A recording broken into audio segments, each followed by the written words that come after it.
Hey, and welcome back to the podcast. This is Michelle, and I'm excited to have Michael Bridge on today to be teaching us more skills around negotiation. We are on this very hot topic here at the Fearless Artist for a couple weeks now, and that's because we have a workshop coming up March 4th called Next Level Negotiation, which is going to be taught by Michael Bridge. He teaches business for musicians at the University of Toronto, and I'm so excited to have him on the podcast today to introduce him to you and get you hearing how he thinks about these things, his ideas, and his practical tools to help us all negotiate higher fees and think in terms of value. If you would like to join our Next Level Negotiation workshop, it is completely free if you are part of Fast Forward, which is our membership for musicians.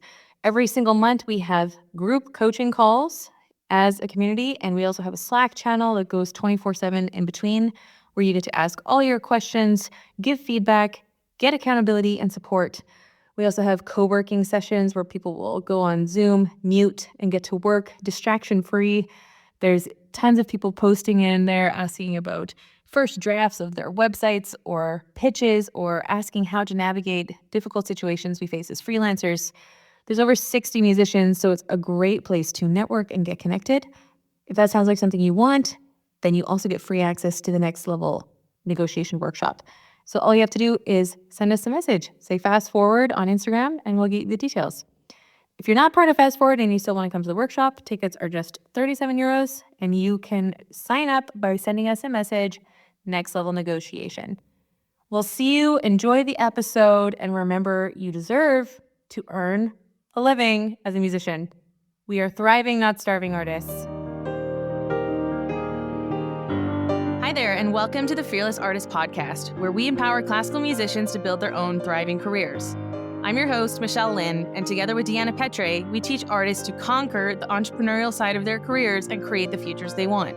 We are two freelance classical musicians who have lived and worked in Europe for a decade, and together we started the Fearless Artist Mastermind, a coaching company created to teach classical musicians how to overcome fear and take action on building their dream careers. In each episode, we will explore the intersection of artistry and entrepreneurship, teaching you the fearless mindset with practical steps and strategies to build a sustainable career. Get ready to build your own artistic brand, find a supportive community of musicians so that you don't have to figure out everything alone, and earn a living that you deserve. We believe that you can be a thriving artist and not a starving one, and we are redefining what it means to be a classical musician in the modern era. Hey everybody, welcome back to the Fearless Artist Podcast. I'm your host, Michelle Lynne, and today I have my new friend, Michael Bridge, on the podcast. Welcome, Michael. Thanks for being here. Delighted to be here.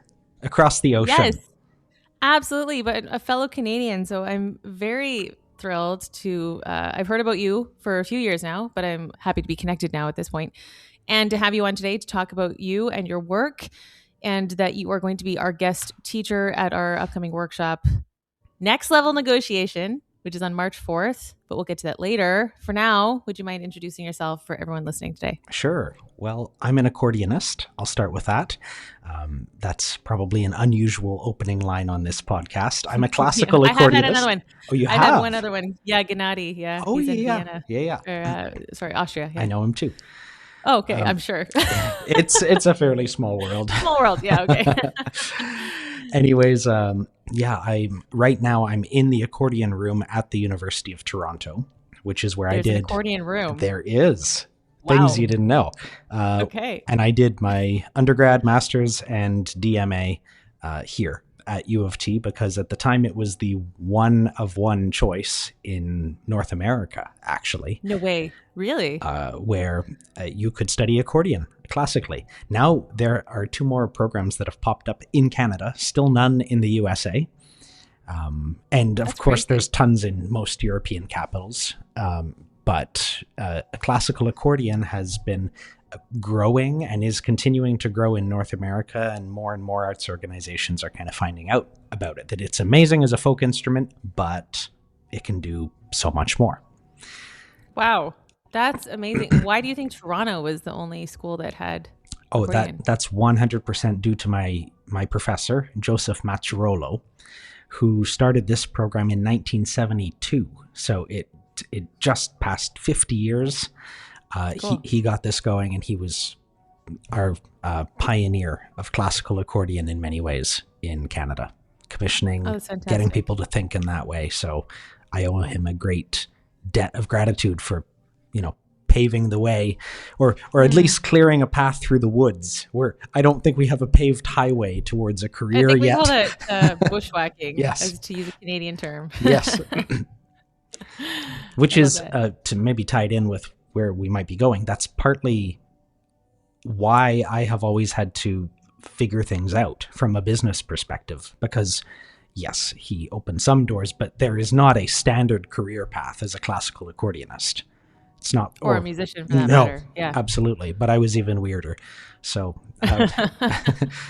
hence, I think from a young age, I was thinking about this stuff. I know you spend a great deal of time, as do probably all your listeners. Yeah. So I just learned that you teach business at U of T for musicians. Yes. Can you tell us about that? It's a course basically on freelancing. It is equal parts Canadian market and US market, which is where I spend roughly equal parts of my time and my income. And so it's talking about how to make money from playing. There are other courses that touch on, create your bio, your resume, how to run a teaching studio, but mine is exclusively how to make money performing. So we talk about setting your fees accurately, figuring out how to do that, negotiating showcases, U.S. work visas, incorporation, financial planning, retirement planning. Do it in your 20s. Why not? Or set aside a week one summer. That's really what it takes, I think, to start thinking about retirement planning anyways. Getting beside myself. Wow, no, here. I love this. I love this. This is great. No, I taught entrepreneurship, and we did the bio, the resume, the marketing, the website, the social media content. So I love to hear about other things that are important. Making money from playing. Yes, amen. I think every person who's come to the Fearless Artist has said, I want more concerts. I want a higher income. Absolutely. Actually, some of them aren't actually brave enough to say that. What they say is, I just want to grow my career. But like very rarely do I have musicians say like, I need to earn more money. Right. Yes. So it's helping musicians also articulate like it's okay to want to earn a decent living as an artist. I know you feel the same way. Absolutely. So our motto is we're thriving, not starving. I think one of my purposes in life is to eliminate the starving artist mentality. So yeah, please share more about what you're teaching in your business class. And also I know you have a separate course about finances that you were opening up. So yeah, I'd love to hear about that. Yeah, it really bothers me when somebody asks me, and it happens maybe every a second or third concert.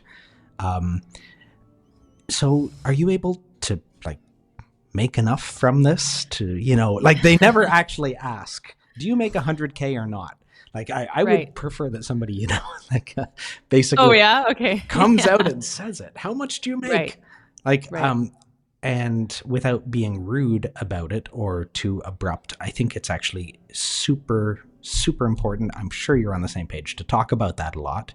And my very first lectures with students are always centered on valuing your work through money, but also through evaluating how much time something takes. So we do from the very beginning in pretty much any course, whether it's like 3 lectures or a whole semester, the first thing is always the same. It's an Excel document that I made a few years ago when I got extremely mad because somebody was offering me what I knew to be too little for a project. I just knew.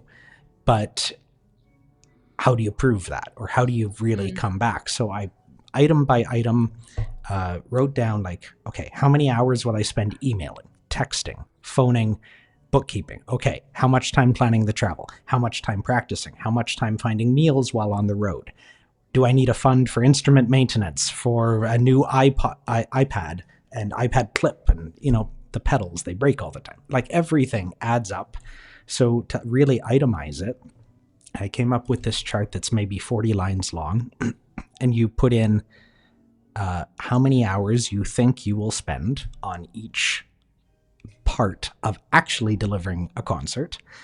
And then you set a rate for that activity. You can set the rate to be minimum wage if you want, but I would hazard a guess that everyone would agree that practicing is a more taxing physical and mental activity than, for example, doing some admin or traveling to the concert. So I think you can set your rate differently. And it spits out a total rate that you can use as a guideline. But the real shocker of this is always how many hours a concert actually takes. So I can give you one example as a spoiler alert. I don't want to know. Just kidding. Well, we should add it up. We should do, for example, one of your candlelight concerts. Oh or boy, something I else. was just thinking, no, yeah, sure, but please, I interrupted. No, Yeah. it's okay. So I like to use the example of like going, I don't know, 3 hours down the road to wherever, Sarnia, Canada, let's say, play for Sarnia concert series. Okay, you think I'll drive on the day, I'll do the show, stay overnight because it's 3 hours, I'll drive back the next morning, some practice, some admin. How many hours does that sound like? I don't know, like 3 hours each way, some setup. Maybe it's like 12 or 15 hours or 20 at most. 40. Are you asking? 42 is the number 42. that I usually get to. I've tried different ways to jiggle the chart around. It is a full work week. Like, that's crazy. Full-time work, 40 hours a week. So people wonder, like, where did all my time go? Why is the work never done, and why am I always tired, and why isn't there enough money in the account? Well, when you really add up the hours that it takes to do something right, including some social media promotion, good correspondence, actually practicing, because we have to be good. You can't just wing it, show up. Yeah. Like, you actually have to be good. So, and that's not 20 hours of practice. I'm factoring like maybe 6 hours of practice into that kind of a calculation. Oh boy. So long story short, the time adds up fast, which is why it is so crucial to understand your worth, not because we're sharks and we're greedy, but just all I'm trying to do is be accurate in terms of developing a pricing method. And then it's up to us. That's the beginning of my courses. And then the rest is always, okay, well, I'm saying you should earn this, or your own chart says you should earn this. You're probably earning a third to half of that based on the hours. So how do we start to close that gap? And then that comes down to being unique, production value, quality of materials, quality of your business skills. And that can start to address that gap. Okay, this is fascinating. And I think we all need this. I mean, I don't want to think about this for myself because just 2 weeks ago, I was somewhere in France and it took like the entire day to get home the next day. And then I was exhausted. I don't know if there's an item on your spreadsheet of just like being wasted from the traveling. Like I was unproductive the day after that because I was so wiped out for some reason. And normally it doesn't hit me that hard, but that day I was like, man, this one concert cost me like 3 days without counting practice time. And I don't even think about like the social stuff because I usually do that when I'm traveling back on the train. So try to combine things, you know. I think that's the thing of the multitasking musician. We're always trying to squeeze the most production out of every drop of time until you crash and then you just doom scroll. Or maybe that's just me. No, that's can me you too. talk? Can you talk more about closing the gap? Like this is so interesting. There are many strategies. The first thing that has to be said, it's a given, is that you have to be great at what you do and what you do on stage. Not only playing, but also stage presence, ideally speaking. I mean, I think classical music has shifted towards more artist presence on stage. I mean, interaction with the audience, not just walk out, bow, play, leave, because it's far less personable.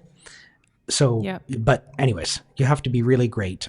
You don't have to. Everything else is optional, but possible. Working with multimedia, most of my groups do some projections as an option in some of our shows. Cool. We do amplification when appropriate to create a specific vibe and a sound. We've toyed with all sorts of things. These are more complicated things, but like lobby installations. We've gone big on producing sizzle reels and trailers that are the tools that you put into a presenter's hands so that they look at it and they're like, not just do they like the show, they look at the trailer and they think, oh, if I put this trailer in front of my audience, they'll come. Then also meeting the right people through showcase networks, booking conferences, and trying to make connections in person. I'm less familiar with the setup in Europe of how this works. I'm going to be at Classical Next conference for the first time this year. Are you going to be there? What? Are we going to meet? There. Okay, we're finally going to meet. Way. Oh, that's so fun. After amazing. 10 years, my quartet finally got in. Oh, congrats. So we'll be there. Amazing. Oh, well, that's a fun surprise. Canadian reunion. Yes. Well, union. I've never right. Can Yolanda, is Yolanda coming? Your beautiful wife? No. Okay. No, she'll be at home for next that. Time. Yeah. Okay, great. Well, that's exciting news. Okay, please. Classical Next. You're talking about the show. What? Well, showcases and meeting the right people through that. And I was having a conversation with somebody. Oh, it was one of my students, because we just did the booking chart, and somebody's determined basically that playing at a certain club here in Toronto, the most that they could possibly make with their band should be $3,000 for a particular concert. And they're the ticket sales and the capacity means that this will never make more than $1,200. No way. Okay. Impossible. I said, okay, well, best you can do is try to add a second performance on the same day. Right. But short of that, you might not be playing in a financially sustainable venue. Right. It's just important to know that. And it's okay. Yeah. You can have a passion project. It's okay. And there are certainly some things that I do that are less lucrative, and I know that. But I want to do them, and they help me as an artist. And they make beautiful videos, and that contributes, even in the business sense, in some kind of holistic way. Mm-hmm. But you do have to eventually get to something that will pay the bills and identify what it is. And so valuing your time through a tracking method, or at least an estimate method, is the best way I can think of to identify the winners. So I know you're going to be teaching a lot about this in the next level negotiation workshop, but maybe you can give us an idea of, if you have a fee and the presenter's just that's out of budget. Here's the biggest thing I hear. Okay. Yeah, I can't say what I want to charge because they'll just replace me with the next guy who will play it. So I know you've already touched on unique sales proposition, and that's great. But there is, even me as a pianist, some of the programs I'm playing, they can bring in someone else to play it. So there's always that risk of I can push, but at what loss could I potentially not have the relationships? Anyway, there's a lot of factors. Yeah. What are your thoughts on this? This is where I feel I had an advantage from an early age as an accordionist, because there was no market. But if I could drum up the market, then I could have it. So as I put it, I always felt that I've been in my own lane somewhat. There are other spectacular classical and digital accordionists who do many things, but we're not overly saturated yet, but it's getting there. Anyways, to your question, that's the background of my thinking. So I approach everything about how unique can you be. So, I mean, yes, other people play piano, but I'm sure that there are many things that are only Michelle Lynne. And the easiest one to look at would be your personality, your stage presence, your talking, because nobody else is going to do that exactly like you. Mind you, no one else will play exactly like you, but that's a little harder to sell, unless we're talking about two artists who are just vastly different in terms of how obvious their artistry differs. That's number one. But then on trying to quantify or to push for more value, I like to believe that we can get maybe 10% further just by explaining the amount of time or the value that is being provided. You probably can't get further than that and this would be a strategy of lifting up the entire industry without pushing so hard as to get replaced by someone who's undercutting. But I like to think of growing the pie overall. Yeah. And if you have that mindset, people can tell. Are you pushing because you're greedy, or are you pushing because it's fair and because all musicians should be paid that way? And occasionally saying no to something and being honest about the fact that it is about the money in a very gentle way, it doesn't have to be mean, is a very important exercise, number one. And two, it's good for the community, I think. Okay, give us some examples, scripts, strategies. How do you say to someone, your budget's too low? No way, dude. Like, no thanks. You could say that. Sayonara, I'm out of here. Well, I would always pair it with the time. The amount of time that it would take me to do this and to do it well simply 42 hours. It's not feasible for me to take on this project at this time. And I always tend to give context. I believe in any negotiation and share a little bit of being an oversharer. Just say that one more thing. Because, okay, I just mentioned classical next, and now we know that we're going to meet there. Had I not, like things like that. So right. I might say, yeah, I have a baby at home. Not that I'm trying to use my baby as a negotiating tactic. Still wrapping my head around this, to be honest. Congrats, by the way. She's 3 months old. Thank you very much. But I will say that has changed my outlook immediately. Because I always have something else to do now, hold my baby. So I'm not trying to say that to somebody, you got to pay this much or I'll go hold my baby. But I think people do partly make that connection themselves sometimes for those artists who do not have a baby, to, make that connection with. You can mention personal life. You can mention other projects that you are developing. I mean, when the number one reason that I think people take gigs that they shouldn't take is because they see a blank spot in their calendar. They're like, oh, what will I plug in there? Well, I might, and they imagine that making that $200 instead of nothing, because they think that nothing is the alternative.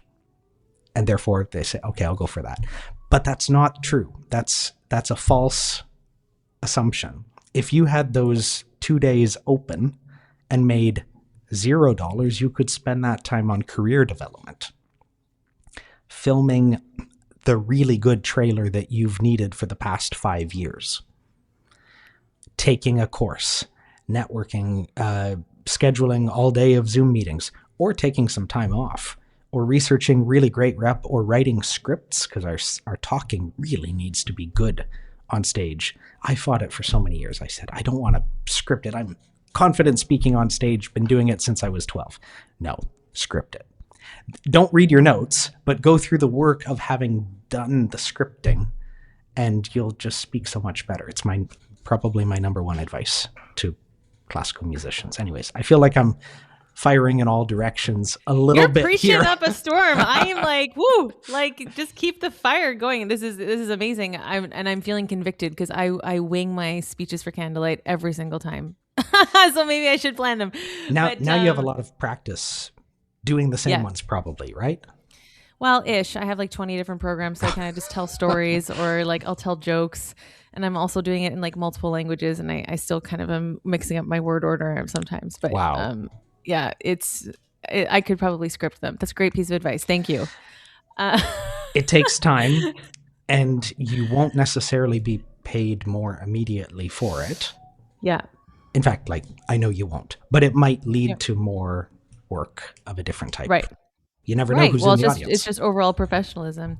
No, but I mean, I love this. Like, you have 2 days off and everyone thinks that it's a zero.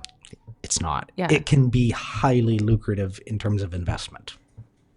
Okay, tell me some more about this. Like, what have you seen? What have you experienced yourself? Like 2 days off, somebody invests.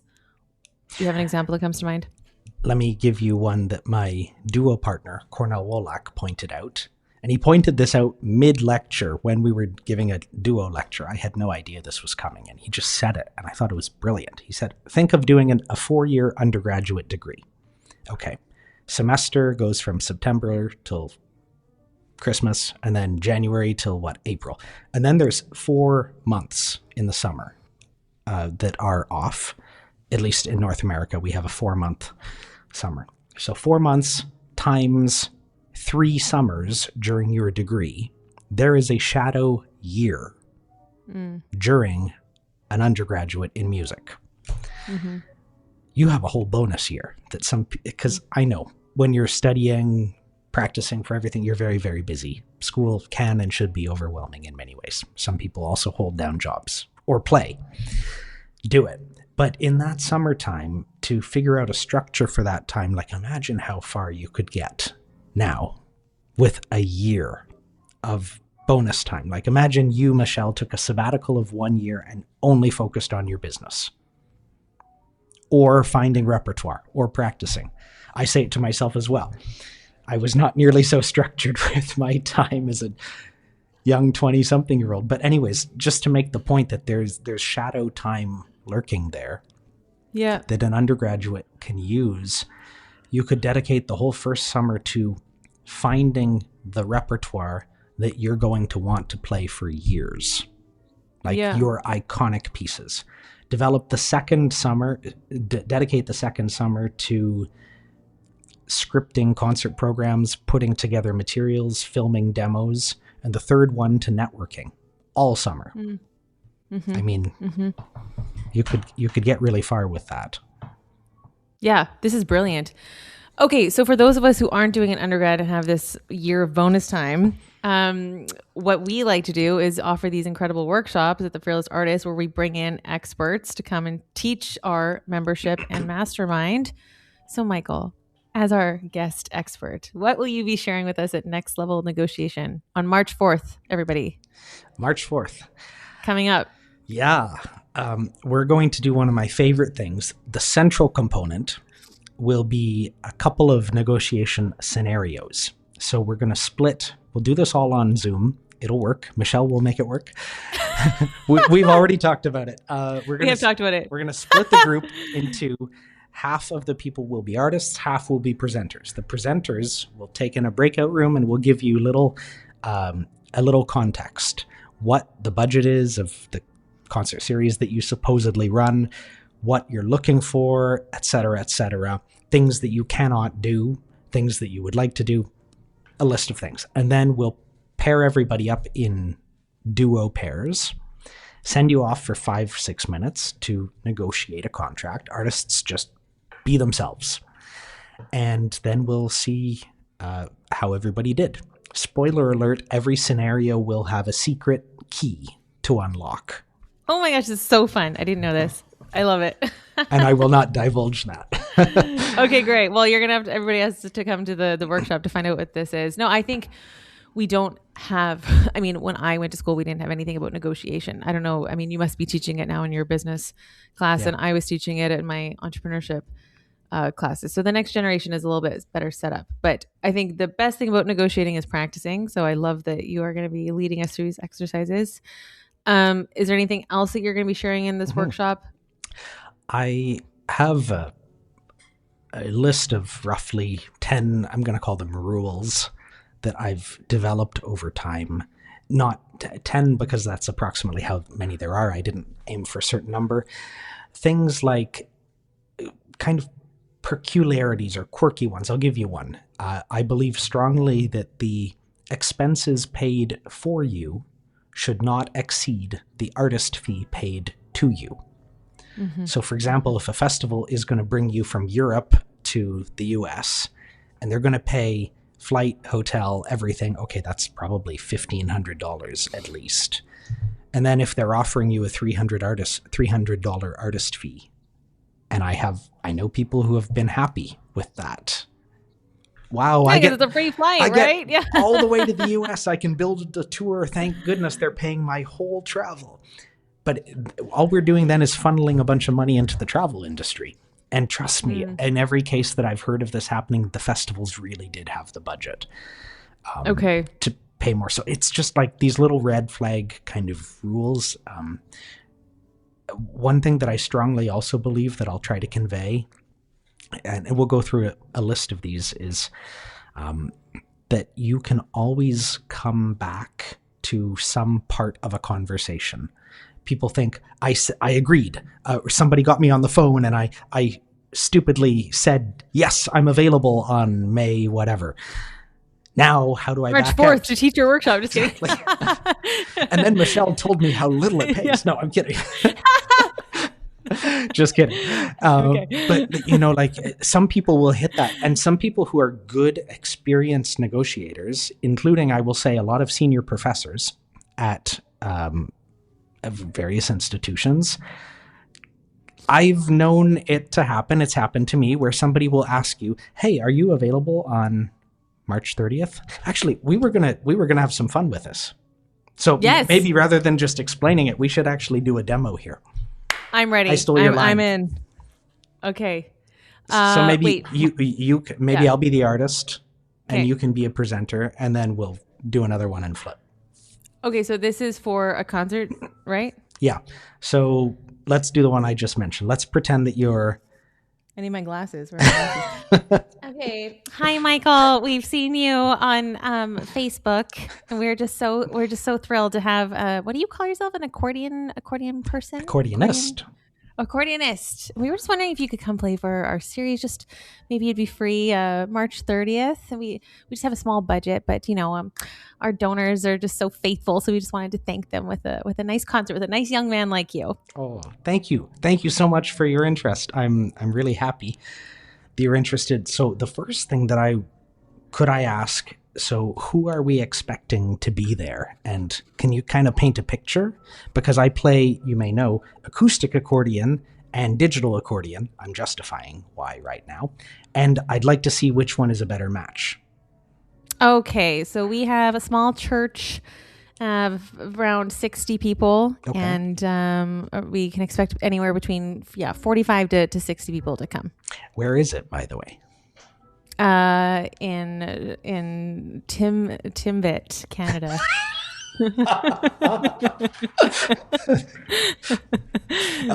Let me look that up on the map. It's a little far in the boonies, but as a Canadian, I'm sure you're used to many hours of driving to get there. So I'm seeing on the map. So Timbit, Canada, is about 2 hours from Toronto. Is that normal? Yeah, okay. On a gravel road. Okay, I'm going to get a rental car for this one. Yes, exactly. Or a dog sled for my truck. Accordion. Yeah. Okay, so we're looking at what was it, March 4 in Timbit, Canada, for a church with 60 people. Is this a part of a larger series that you run? Yes, it is. We have concerts every other month. So you will be our spring special. Maybe we could do something thematic with that. That could be fun. Mm-hmm. Do you market through social media? We post at least 2 times on Facebook, and we make a really nice poster for you. And we use Cosmic font, and we make it on Microsoft Word, and we will handle that. You don't need to worry about that at all. That's amazing. And there's a nice phone number on there for people to be able to call and ask, and they reserve their tickets that way. But most people pay cash at the door. These old people, they don't like that digital stuff. Totally understood. I'll tell you one thing that my team has just recently started offering. We provide actual stock posts, graphics for your social media. This is all included in a booking. So you're welcome to use them. It might save you a little time on the graphic design. Okay, well, I'll have to talk to Gerald about that because he really likes to make our posters. It's kind of his volunteer basis for the community. Totally. We'd be happy to interface a little bit. So let's see. So what time would we be looking at? What I'm wondering is if I would need to stay over, or is it an afternoon concert? March 30th is a what? What day is that? Not a clue. It's a Saturday afternoon at 2:30. Okay. So I could, would I be able to have the room from about noon on the day? Yeah, that should be fine. Yeah. Okay. And then I'd be able to come home that night. Yeah, and we'll feed you before you go home. We'll have like a really nice soup made by our church ladies. Oh, that'd be wonderful. Yeah. I'd love that. And do you think... Yeah. Go ahead, please. No, it's okay. I was going to push on that. You're good. I was going to say, do you think that's enough for the payment? Is if we feed you and send you home? Well, I'm sure there's a few people who have had that. No, anyway, I'm sure it would be very yummy, but I do have a family, and I do have And I do have you can bring them. You can bring them. We can make them a nice spot in the church. They can sit and listen. That might be a little tricky with my young baby. She's not that happy with some longer travel, but I really appreciate the offer. Let's see. Let's come back to that one.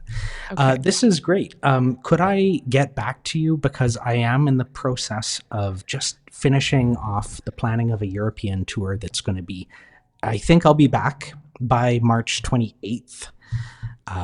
Which I remember, but I'm not quite sure about the end. Could you give me just 24 hours? Let me check in with my duo partner, because he's planning some aspects of that tour. I think it'll work. Can I get back to you?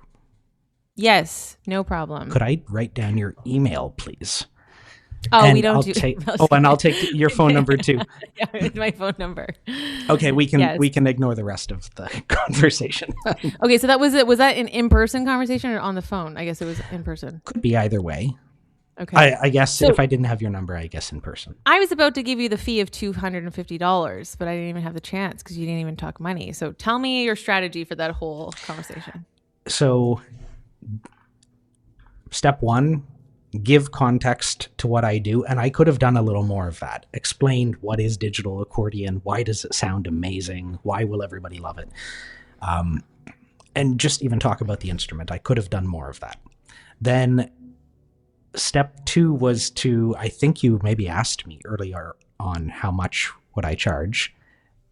Don't answer with a question to get more info, because you cannot possibly give a quote without understanding quite a bit of context: who, what, when, where, why, what's required. We'd have to even go deeper, like how long would you like me to play, any particular requests, anything like that. So we'd probably spend a bit more time on that. Then, sensing from what you said that this was probably quite a low fee engagement, I wanted to give myself a little more time just to think about it, to research. Maybe I know somebody nearby and I could make like 2 out of this, assuming that it's not worth it to go for 1. So before I give them a hard no or yes or any commitment whatsoever, in this case, I'd prefer to like have another look at it and slow things down. And the thing about the tour was, in this case, total BS. You're just flexing. I knew it. But there can usually be something. It is totally fine to say, I need to check my calendar and get back to you. Like, I don't think it's a professional thing for you to pull out your phone in front of somebody mid-conversation and say, yeah, I'm free. It's like, Got it. I would advise people never to do that, because you can get committed to something that you should have spent more time thinking about. So deflection. I love these with the date. strategies to deflect and slow down the conversation. At what point would you ask fees? Like, you had no intention of asking me in that moment, but you said you still need to get back to me. So what are you telling that you're thinking about? In that case, then I would have thought about it and given a quote. So I immediately would have in the very next email said yay or nay, but let's assume yes, and said for this work I would typically receive between X and Y. Okay. Which would probably be around like what, 3 to 4 or 5 times what I was going to offer of $250, Yes, right? at least. Yeah. Right. Therefore, expecting that would happen, I would probably not shoot quite so high. Let's say I did want it to work. I would choose a frame that I thought was, beyond the normal budget, but not multiple times higher, because then there's no way to meet. One of my other rules is that you should never come down by more than 50% of your original quote, unless there's a material change to the circumstances. Like, if you quote 2,000, somebody offers 400 and you say yes, it's just weird. You sound like a shark. It's bad for the whole industry. Right. So, like, I think 50% down from your original quote is absolutely as far as you could go, ideally less. So if you want it to work, I would say quote 30 to 50% above where you'd actually like to end up, if you're planning to negotiate. It is also, finally, it is okay to say, this is my fee. Yolanda taught me that. Okay. yeah, I was always a flexible, I'll make it work, I'm a people pleaser. And she was like, no, I think it's like okay once in a while to just say, this is my fee for this. Yeah. Yeah. And people love clarity. So I think they appreciate someone who knows confidently what they are charging and what they're asking for. Okay. Yeah. Please. One last thing. We could have talked money in this conversation. There's a very plausible version in which we did that. And I don't know exactly what I would have said, but something along the lines of, let me get back to you. That is quite a bit lower than what I'm usually asking for this kind of work. But honestly, it sounds really nice. If I can make it work, I will try. My ask, and I'm going to get back to you on this, on the date, is that if we have a lower budget, I might ask if there's any flexibility on the date. Maybe I'm passing by another time in June, and maybe we could sync it up there, and then I could make it work for you. It's an option. This is going to be a fascinating workshop. I love thinking on all these different planes, coming at it from different angles. For everyone listening, March 4th is the day that you're coming to speak for our community. Tell us, just give us a couple of reasons why people should be there. It will save you money. You heard it, folks. It will make you money, rather. It will make you money. If you want to make money, get your butt in this workshop. Yeah. Anything else? It'll be fun. I'm very much open to exchange. I'll tell some real world stories that have happened to me. I'm sure every musician has instructive and interesting stories. So maybe we'll have time for a little sharing. But the scenarios and the active negotiation where everyone gets to participate, it's really, I found really good. It's one thing to listen, for me to lecture on about it, which I'll do for half an hour. But then, like, people, you just have to do it, because 20 minutes ago, maybe I said, make sure to ask if they can make a video. And then you're in an actual negotiation scenario talking to somebody, and you have to remember that. Even though I said it 20 minutes ago, people forget it so just practicing those moves. Simple practice. And there's nothing to be scared about. Yeah, musicians know how to practice, that's for sure. Indeed. Yeah. Okay. Well, Michael, I'm really looking forward to having you. So thank you so much for agreeing to come both on the pod and to be our guest speaker for this month. Next Level Negotiation, everybody, we will see you March 4th. It's all being recorded so you can listen and learn and get the tools you need to earn more money. Michael, what's one action point that somebody can do today based on our conversation? Estimate how much time it took you to do a recent concert that you did. Ugh, I didn't want to go to bed crying tonight, Michael. I was having a happy day. Okay. Yeah, I will do this exercise with you at some point, because next weekend is Valentine's Day, and I have a brand new candlelight program, and I'm driving 4 hours one way to France, and then I got to sleep over, and then I got to drive. We're not talking about it. We do it for the love, right, everybody? Okay. Partly. Yeah, partly for the love and the money. We could have called the negotiation workshop that, for the love and the money. That's a great title. Next time.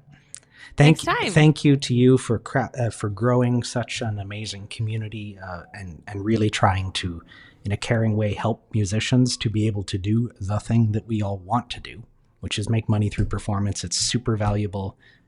Bravo on all your tremendous efforts, which I've been watching for years on Instagram. So it's great to finally be connected. Absolutely. I truly appreciate that. So thank you so much, and we will see you very soon. Okay, everybody, thanks for listening, and we'll see you in the next episode and in the workshop, March 4th. Be fearless. Thank you.